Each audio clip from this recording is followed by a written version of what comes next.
Welcome to Infinite Muses, and we are here empowering women, holding space and a platform for women to come and share their stories and all that they've been up to inspire ourselves as well as you all out there.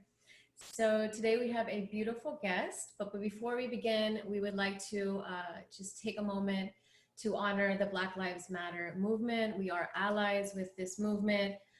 So many years of injustice and discrimination, and we just want to take a moment of silence to, we're in solidarity with you, with the movement, and with everything that is happening. All beings deserve respect and dignity and justice.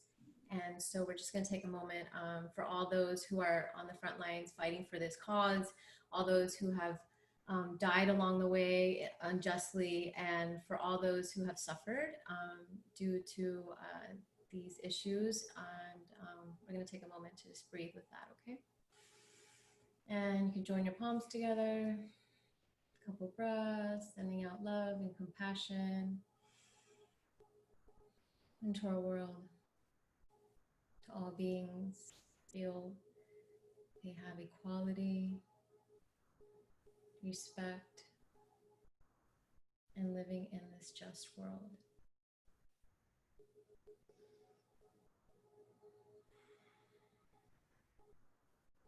Thank you so much for holding this space with us. Couple breaths.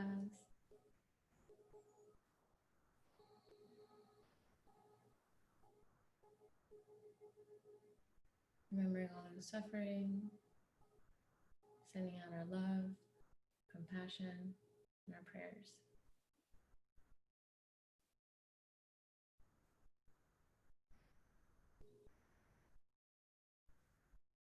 Deep breath together.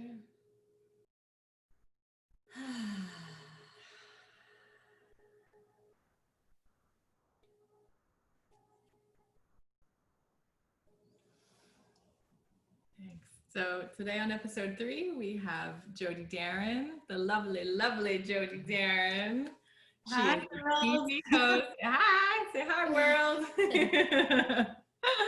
She's a whole list of things.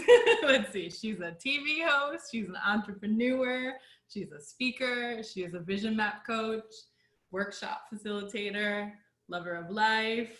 You can add to the list however you want. So many things. I've known Jodi for a few years now, and we always connect in such a authentic and really beautiful way, and we've just become such great friends, and we've come to learn we just have so much in common, from sustainability to just like, you know, we have a mutual love of Colombia and the men and you know, just so many different things, spirituality, and yeah, so welcome. We're really happy to have you. Thank you so much, and Jen, it's so lovely to be here, and for both of you, what you're creating, you know, just that beautiful opening prayer and that moment of silence for something that is so important, because you both are part of a movement and leading women through being the light. And the light that is coming into this world, there's so many people out there, is bringing things up for healing. That's what's happening. And so we get to stand together and be part of that healing process, really. Yeah. Yes. Yeah. Time on Here. We're here to help, really. Yeah, so Jodi, could you tell us a little bit about yourself? Sure. So I am, that's a big question to ask. Right? It's tough, you know, it's tough. Where do you want to start? But me, I mean, I am from a town in Michigan, Grand Haven. I moved to Miami in 2000, and I started a life really where I just, you know, came into a space, was asked to be part of a TV show as a host. It was about alternative medicine and wellness. It was called The Healing Way. And we were pitching it to Discovery Health. So my first job was walking on set, you know, getting hair and makeup done, walking into this world of things that I loved, because in college I was studying health psychology. I became Reiki certified. at the University of Florida, I was taking mindfulness classes, and the only people in 1998 taking mindfulness classes at the University of Florida was me and all the sports guys. Ah, It was like, that's great. yeah, it was like the golfers and the football players and everyone who needed to focus on the game. Right. And, you know, back then it just wasn't part of, you know, a typical dialogue. And now almost every Zoom meeting starts with some kind of, you know, grounding meditation. I love it. So back in the day when I started as a TV host, it was something I loved, but the show never got picked up because they said it was just too early. We were doing, we interviewed the Miami Heat, and they were using acupuncture back then. We did a segment on Tantra and meditation, and they just said the world wasn't ready for it, not on a big level like that. However, it started a career path for me that I've loved, and it's taken me all over the world. And now, you know, I'm just happy to see this movement of mindfulness and wellness so far spread everywhere. Yeah, Jaima. So just my TV career has blossomed into, as Jen knows, we know each other too through Burning Man culture. And, you know, I went out to Burning Man. Talk a little bit about Burning Man for people who don't know what Burning Man is. There might be Of course. Burning Man is it's a community. It's hard to understand sometimes until you really become part of the culture. Right. Because you can read all about it, but until you experience it, it's, you know, it's a mindset. It's a way of living. It's a way to be present, to show up in your community, to participate. There are 10 principles of the festival, which usually takes place out in the desert at Black Rock City. And, you know, this movement, it becomes more than just a one-time event. It becomes every, you know, year round, you start creating with people and connecting with people and standing for who you are. You let the typical roles of, I am a lawyer, I am, you know, a father. Of course, those are all things that define us, but really it's about being and expressing who you really are and letting that free. Yeah, being free. So when I went to that festival for the first time, I saw people who were making a life out of being an artist and, you know, really expressing and not caring about so much the rules of how you're supposed to be. And that cracked me open. And I was able to just start creating. And in that first year, I created something that became a business of mine. So it was it's something called Apple Playa, which is a liqueur. I started that with Julian, my partner, and you have no idea. I love apples. It's so good. We'll work for Apple Playa. That's amazing. And Jen knows, Jen has been a huge supporter in so many ways, and she's contributed. Shot? You take it as a shot?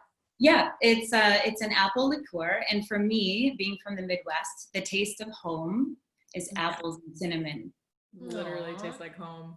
Seriously, yeah. So we use real apples, we infuse it with cinnamon, and then we bottle it. And we actually bottle it on the new moon and set intentions so that when you open it, you can set your intentions as you celebrate. Yeah. Wow, that's so intentional. That's beautiful. Yeah. So this journey has been an interesting one across the board, and things are now coming into focus for me because this experience of being home is a conversation that I've been having with a lot of people. What is home? Right? What does this mean to be home, really? Safety. Yeah. For me, that's the first word that came into my mind. I'm like, safety. I feel home should feel safe, and that's most important, definitely.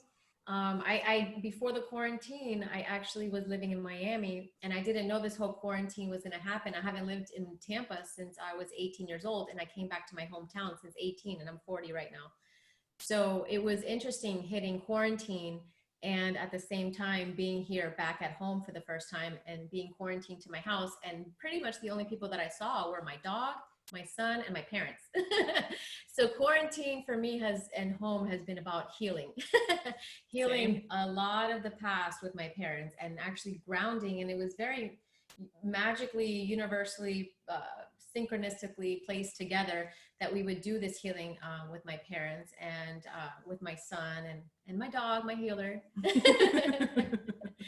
So that quarantine experience is definitely, but I mean, with safety and boundaries and doing the healing, it's been a very powerful time for me at least. What about your quarantine? Yes, same. It's been incredibly healing. I think I'm more of an introvert than I realized. I like it. I like being home. I like, having my time and relaxing and, being in my home space. And I've also looked at that. It's been a lot about healing. Yeah. Well, and I love how you said safety, Jen. That's so important. It's that place where we can recharge, because the world is so full of us doing all the time, doing and doing and doing. And then we get to have these spaces and these moments to be, right. Be with friends, or to be in our safety, to be in our solitude, our sanctuary. And that's so important. Yeah, absolutely. I feel it's time to get back to work, but those months were definitely a gift for us to go inward and just slow down. Absolutely. One thing that I've also tapped into during the quarantine is I created a workshop. Surprisingly, I sat down to work on a children's book project that I've been meaning to complete for like 2 years now. And this other thing came out of me. And it was a workshop about alignment, because I think for me, in a lot of ways, being home, of course, we have our physical home and a space, but we also have this feeling of alignment. And a lot of people like to live like that, where they can be home wherever they are, because they're aligned with who they are, what matters, their core relationships, the health that surrounds every part of our life, being in alignment and that space of security. Yeah, absolutely. Alignment is everything. Once you're in alignment, everything just flows perfectly. And it's finding, our alignment to have everything flow perfectly. Right. So you're doing very important work. It's so important. How we can participate, or the viewers can participate in this alignment workshop.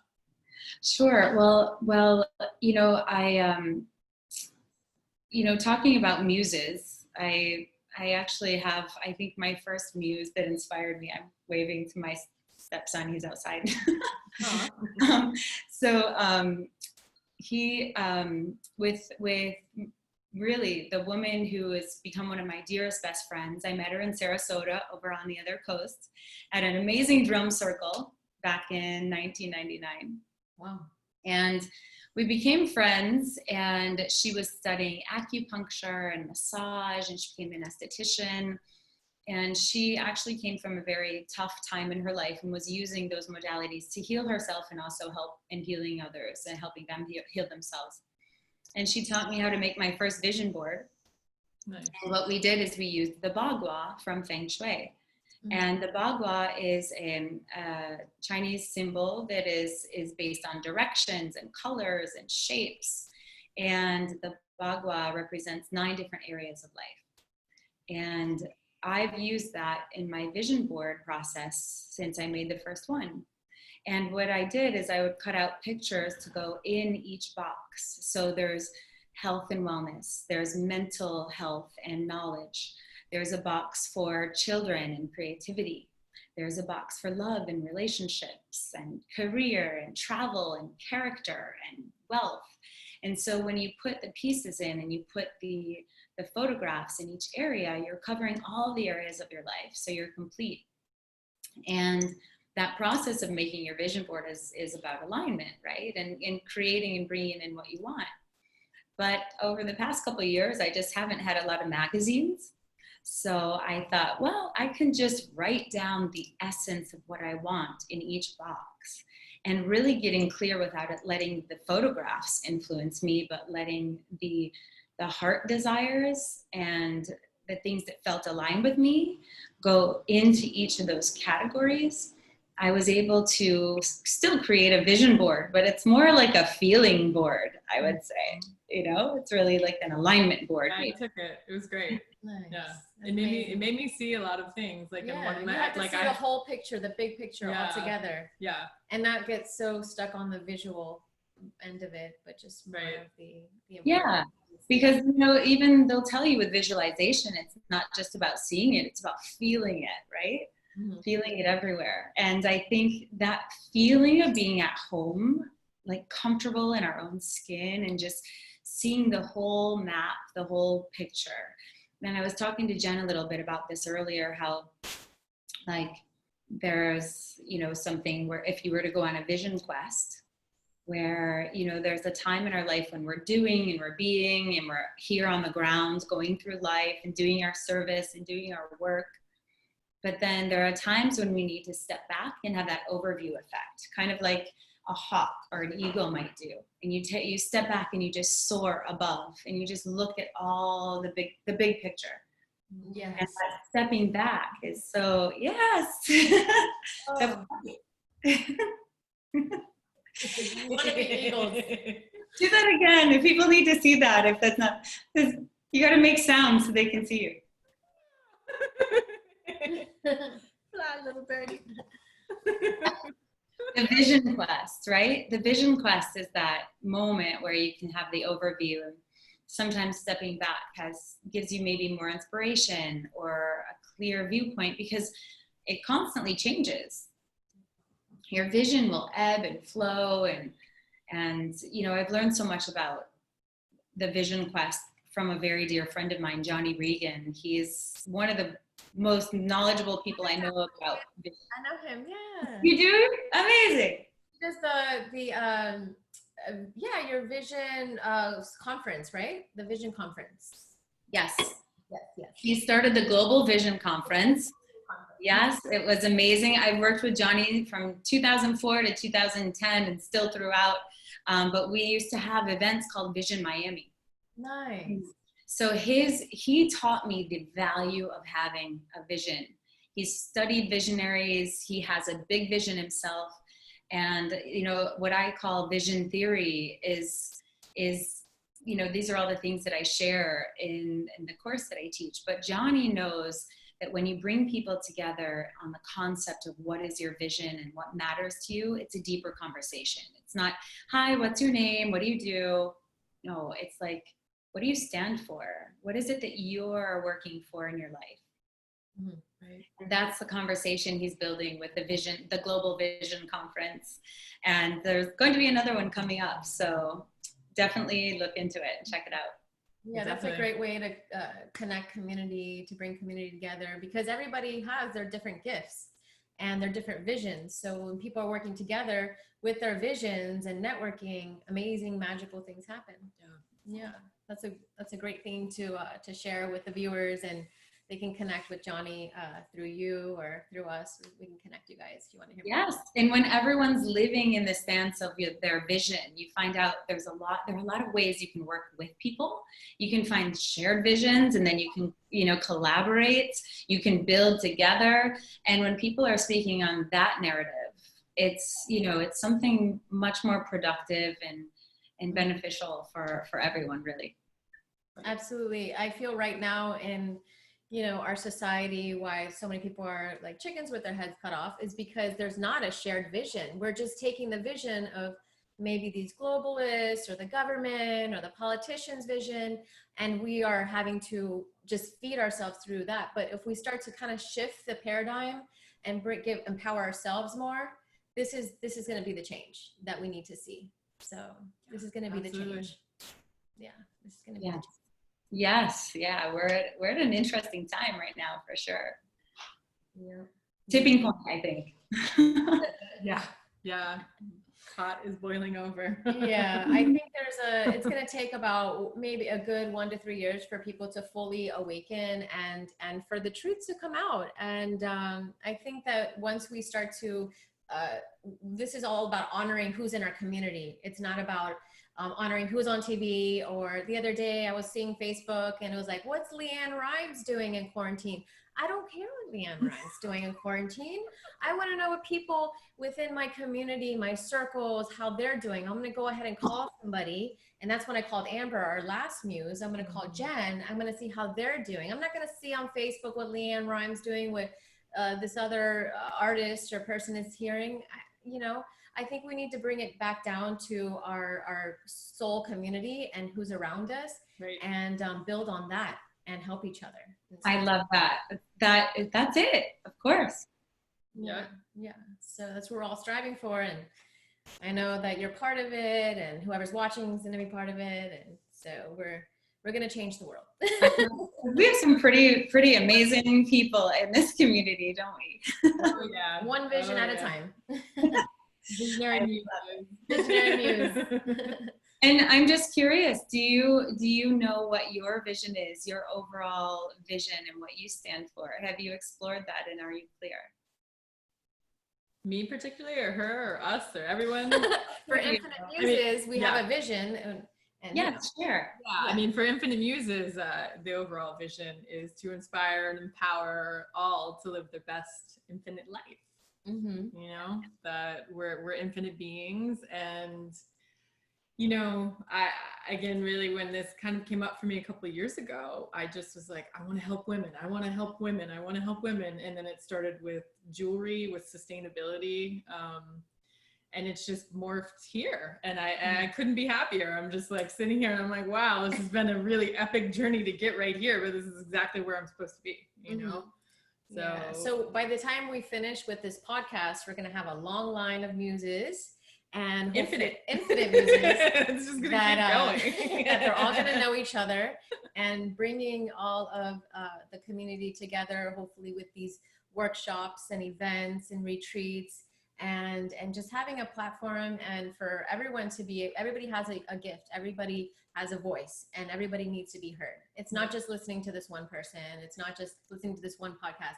You know, we need to listen to everybody, because everybody is connected to God, you know, and everybody has their vision, and everybody has their value. And so that's what it's all about. Yes, absolutely. Everyone has such a unique piece to play into the puzzle of this amazing community, for sure. Yeah. That's really exciting. And it's been so interesting again, because, you know, I came to Tampa a couple months ago, and just like, how it's all emerged, and it's, you know, again, being stuck in quarantine, we're like, oh my God, I need an outlet. Let's talk to people, you know? So it's just like, thank God, actually. Jen I really I look forward to it. No, I mean, you know, I do love to talk. I'll talk all the time. It comes from my dad, definitely. I love you girls. And it's, you know, it's that connection. Like, I think people are maybe connecting even more, because now we're all on Zoom. We all get to see each other, you know, we have these conversations. Yeah. I mean, I was sharing laughter yoga classes. I'm a laughter certified teacher past 13 years. And I started feeling in the quarantine, when it started, I felt, you don't know where it's going to go. It's the unknown. It's uncertain how bad this is going to get. Right. And I have anxiety issues. I do. That's why I have to do yoga every day, at least 15, 20 minutes, just to, you know, medicate my anxiety. And so I started to feel the panic and anxiety coming over, and the depression and everything. And all of a sudden, I don't know how, I just decided to do a laughter Friday. It's called Laughter Yoga Fridays. I did, you know, 30 minutes of laughter, because laughter is real medicine. You release dopamine and serotonin, oxytocin, all those neurotransmitters, reduces the cortisol, all research evidence-based method started by Dr. Nindya. And so I studied with him 13 years ago. I've been sharing this, and I said, hey, what am I doing? I need to start a laughter Zoom. So I called a couple of the students that really enjoyed laughter, and they were all on board, and we would meet every Friday. And I'm telling you that this laughter class got me through quarantine without going, you know, dark and depressive. And it created this as well, because I was so, laughter brings a lot of creativity into your life and light into your life. Because when you finish, you're full of energy and you want to create, and that's all about the inner child and connecting to the inner child as well. It's working with the inner child. And so I just felt full of creative energy. And she called me, I was just like in the inner child because I didn't have to work and I was just doing laughter. I love it. I love it. That's it. I mean, that's the same energy I tap into for the vision work, because usually that inner child is that playful laughter. You said creativity, that's the energy of the child. And a lot of times our vision is just an extension of what we used to do as a small child. Yes. So if we think back to the things that you used to play in, right? How you used to play as a child, and then how those things show up. For me, I had a couple of friends in the neighborhood, and we would regularly have neighborhood parades, and we'd put flyers in everyone's mailboxes. We would do magic shows and invite all the neighbors. So I just love to have events that were like fun and exciting and playful, and I'm still doing that. So They're big, like, yeah, we love, that's like, she's love very burn. connected with her inner child. Yeah. And when I go to Love Burn, I've been to Love Burn and I've been to a lot of the Burning Man events, some of the Burning Man, not all the way in New Mexico, but I've been to the Love Burn, and I just love the energy. It's so much fun. I just feel like a little big kid, you know? I understand that. It's so much creative energy and everybody's just so happy and playful. Definitely. Yeah. Burning Man's all about the inner child. yes, it is. I love it. I want to take your class. Are you still doing the laughter classes? Yeah, so I ended during I had it during quarantine. Last week actually was my last week because I took on this project, and with my other work I had to start working again. But I'm always open for groups. So for example, if you're doing an event, I do events, and I also offer Zoom laughter. So if you have a group and you want to get a Zoom laughter class going, I can host it. Yeah. So just give me a call. We can do it whenever. It's about 30 minutes, and it only takes 15-20 minutes to release the laughter. I call it cocktail in the brain. The laughter cocktail is the chemical that you release through laughter. And it's a really interesting way because you're bringing more oxygen to the body, and it's not just laughing in real life, because you actually have to be doing this belly laughter that's like, and so you're really embodying the whole laughter, and you don't do that in real life because people look at you like you're crazy. Right. But when we do the laughter, everybody's doing it together, and you're in a safe space. Nobody's judging anybody. We're all doing it to get the laughter medicine so we can feel high, Right. And it's really funny because you because you kind of have to, if you're not in the mood to laugh, you have to force yourself to laugh, and but then as you start laughing, then you really laugh, because you're like, oh my God, I sound so ridiculous. I love it. Yeah, in laughter we say, sets off the real laugh. Fake it till you make it. That's what we say in laughter. Just fake the laughter, and you're still getting the benefits from the fake laughter. So it's funny because you're still getting those dopamine releases every time you smile. Your body doesn't know the difference between a fake or a real smile. Right. So you're getting that dopamine release. Right. And so when we do it and we fake it, it'll eventually, your body will say, oh, I'm really laughing. It's tricking the body in a way, but you feel it at the end too. It turns into real laughter. Mm-hmm. Mm-hmm. I love it. I love it. Yeah, because she really I had to crawl. I was in such a weird schedule, sleeping schedule is so stressed from everything, from COVID, and sort of wake up and then to be able to do this, honestly, I had to force it. I was not in a good mood, and then it just I wasn't in a good and mood. then it made my day. I'm like, oh my God. Okay. It's interesting because getting yourself there, you're like, oh, I don't feel like laughing. How am I gonna do this right now? But you're like, oh yeah, you feel more clear-headed, more grounded, you have more energy. So isn't this great? It's all these little practices that we've learned because we've had so much time at home that we had to almost, for me, I had to build a new routine throughout the day. And I looked at, okay, what do I really want present in my daily practice?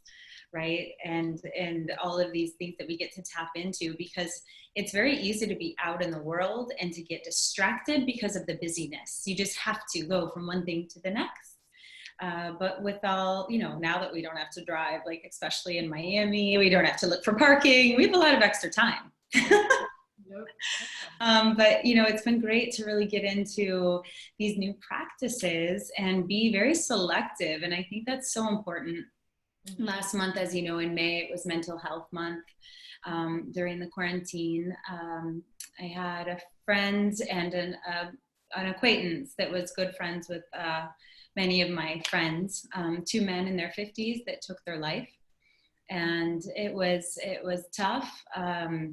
You know, I know it's an important topic, and you know, these practices that we have, whether it's laughter, whether it's yoga, whether it's feng shui, which I believe in very strongly, and how to make your home your living meditation, because feng shui is actually a representation and a reflection of your internal environment. Right. And they affect each other. So for example, if your home is full of a lot of clutter, it's not going to feel supportive to you. Mm-hmm. It's going to feel draining, right? If your closet is cluttered and every time you go to look for something to wear, you just feel like, oh God, I don't even know what to wear. I have nothing to wear. Then maybe your closet needs to be decluttered. Yes. And you know the process of going through, do I love it? Do I use it? Have I worn it in the past year? And really getting into the energetic components of how it feels, because you want things in your environment that feel supportive. Right. In true like flying star ancient feng shui, it goes back into even your personal trigram, which has to do with your numerology, your birth year, and the elements that support you, whether that's fire, whether that's water, earth, metal, and those elements, the colors, the directions. There are so many things that give you support as a person, and how your home reflects that, because true traditional feng shui is like acupuncture for your home. Mm-hmm. And it has to do with the year it was built. It's just so interesting. There's so much depth to it.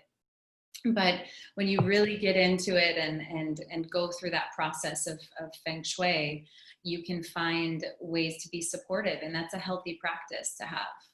Absolutely. I think it's really important. Very important. It really affects your mental health. It's very absolutely. Yeah, absolutely. It's a reflection of your environment and where you're living, your surroundings, and it can cause stress and yeah, it's very important what you're doing. So yeah, we definitely want to connect our viewers with you. We're so happy that you joined us today and that you shared all this wonderful wisdom. And you're gorgeous, and your house looks very clean and feng shuied. It's not perfect, but it's a process, you know, it's a process. She's a visionary. I have a few closets that are full of some stuff. I'm still working on that. Okay? So Jodi, thank you for shining your light on this community and for sharing all of your beauty and inspiring women, inspiring us. And we're so happy that you've been here with us and taking the time out of your day to be on Infinite Muse podcast. Thank you so much. And I absolutely love you girls. I'm so glad to finally meet you, Karmen and Jen. Like, you're just the best. And I know, right? And I know so many of the muses you guys are connected, you girls, I should say, you girls are connected to, and there's so many amazing people that I would just love to collaborate more with you and be part of this community and the movement that you're building. Thank you. Absolutely. You're in. She's always been in. All right. Namaste. Heart hugs. Bye.